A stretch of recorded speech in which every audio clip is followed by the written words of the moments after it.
Salam, selamat malam teman-teman semuanya. Berjumpa lagi kita pada renungan malam hari ini. Namun sebelumnya mari kita satu dalam doa. Bapa yang kami kenal di dalam nama Tuhan Yesus Kristus, kembali kami mengucap syukur jikalau Engkau satukan kami kembali untuk kami mendengar renungan malam hari ini. Roh Kudus tuntun, pimpin, sertai kami semua. Bukakan pengertian kami tentang firman-Mu malam hari ini, dan ambil alih semuanya dari awal pertengahan sampai akhirnya. Biar nama Tuhan saja dipermuliakan. Di dalam nama Tuhan Yesus Kristus kami sudah berdoa dan mengucap syukur. Haleluya. Amin. Nah, saudara-saudaraku, tema renungan kita malam hari ini adalah menang atas pencobaan. Mari kita buka sama-sama di 1 Korintus 10 ayat 13. Mari kita baca sama-sama. Pencobaan-pencobaan yang kamu alami ialah pencobaan-pencobaan biasa yang tidak melebihi kekuatan manusia. Sebab Allah setia, dan karena itu Ia tidak akan membiarkan kamu dicobai melampaui kekuatanmu. Pada waktu kamu dicobai, Ia akan memberikan kepadamu jalan keluar, sehingga kamu dapat menanggungnya. Nah, saudara-saudaraku, hari ini kita berbicara tentang pencobaan. Ada beberapa jenis pencobaan.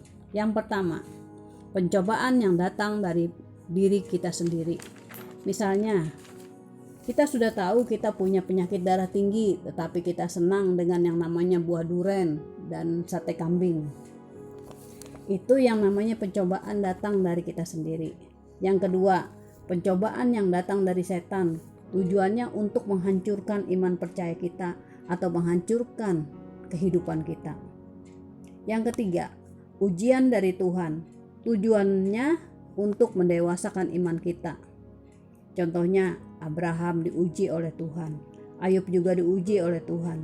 Tujuannya untuk memurnikan iman kita, karena Tuhan tidak merancangkan kehancuran bagi kita. Jadi bagaimana kita menang atas pencobaan? Yang pertama, kita harus memahami. Alkitab berkata, pencobaan seberat apapun yang kita alami, itu pencobaan biasa. Tetapi seringkali kita berkata kepada Tuhan, Tuhan, rasanya saya tidak sanggup lagi menghadapi semuanya ini. Tetapi kita diajar untuk selalu mengandalkan Tuhan. Dan kita juga diajar untuk berjuang dan jangan menyerah. Karena Tuhan menyertai kita, orang percaya kepadanya. Hari ini mungkin ada umat Tuhan di sini yang mengalami pencobaan. Saya ingatkan jangan menyerah. Karena kita memiliki Allah yang siap menolong kita. Dia Allah yang setia, yang tidak pernah meninggalkan kita. Di Yakub 1 ayat 1-3 berkata, anggaplah sebagai suatu kebahagiaan apabila kamu jatuh ke dalam berbagai-bagai pencobaan, sebab kamu tahu bahwa ujian terhadap imanmu itu menghasilkan ketekunan. Amin. Jadi kita di sini diajar untuk melihat pencobaan itu sebagai ujian. Yang kedua, kita harus percaya bahwa Allah kita adalah Allah yang setia, Allah yang tahu sejauh mana batas kekuatan kita. Dia tahu kapasitas setiap orang untuk bisa menahan setiap pencobaan yang kita alami. Inilah bentuk kesetiaan Allah kepada kita. Dan satu lagi contohnya, bukti Allah setia pada kita terdapat di 2 Tesalonika 3 ayat 3 berkata, tetapi Tuhan adalah setia, Ia akan menguatkan hatimu dan memelihara kamu terhadap yang jahat. Artinya apa? Artinya Tuhan memberikan kita kekuatan kalau kita benar-benar bergantung pada Tuhan, bersandar pada Tuhan, dan berserah kepadanya. Hati kita selalu dikasih kemampuan dan kekuatan. Tuhan selalu memelihara kita dari si jahat. Kita akan selalu dijaga oleh Tuhan, oleh setiap serangan-serangan si jahat yang suka mendakwa hati kita dan melepaskan panah api si jahat. Dan yang ketiga, bagaimana kita menang atas pencobaan? Agar kita menang atas pencobaan, kita harus percaya saja bahwa Tuhan akan memberikan kita jalan keluar, sehingga kita dapat menanggungnya, dan kita keluar sebagai pemenang, bahkan lebih dari pemenang.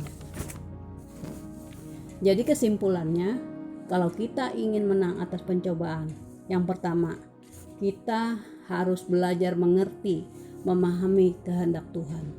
Seringkali kita diajar Tuhan lewat masalah dan persoalan hidup. Yang kedua, kita harus percaya bahwa Allah kita adalah Allah yang setia. Dan yang ketiga, percaya saja bahwa Allah akan memberikan jalan keluar bagi kita yang berharap dan mengandalkannya. Amin. Kiranya firman Tuhan yang singkat ini mengingatkan dan boleh menjadi kekuatan bagi kita semua. Tuhan Yesus memberkati. Mari kita satu dalam doa. Terima kasih Bapa Surgawi atas firman yang kami dengar malam hari ini, yang memberi kekuatan dan mengingatkan kami untuk kami tetap percaya, berharap dan mengandalkan Tuhan dalam setiap pergumulan hidup kami. Kami bersyukur dan bangga memiliki Allah seperti Engkau. Kami juga mau berdoa untuk semua jemaat yang ada di Joyful, kiranya pemeliharaan, penyertaan Tuhan selalu menyertai. Berdoa juga untuk Bapak Gembala beserta Wakil Gembala dan tim pengembalaan yang ada. Kiranya tangan Tuhan memampukan mereka untuk terus melayani Tuhan dengan kekuatan kesehatan yang sempurna. Berdoa juga kiranya hari-hari ini ada progres vaksin COVID-19. Yang sakit disembuhkan, dipulihkan, dilepaskan di dalam nama Yesus. Berdoa juga untuk kesejahteraan kota Tangsel. Kiranya Tangsel diberkati, dilindungi, dipelihara Tuhan Yesus. Keamanan, damai, sejahtera Allah turun atas Tangsel.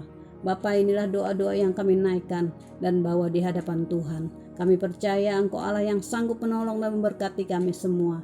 Dan Engkau Allah yang mendengar setiap seruan doa kami dan menjawabnya tepat pada waktunya. Dan kami menerima setiap seruan doa kami sesuai dengan kehendak-Mu. Di dalam nama Tuhan Yesus Kristus kami sudah berdoa dan mengucap syukur. Amin.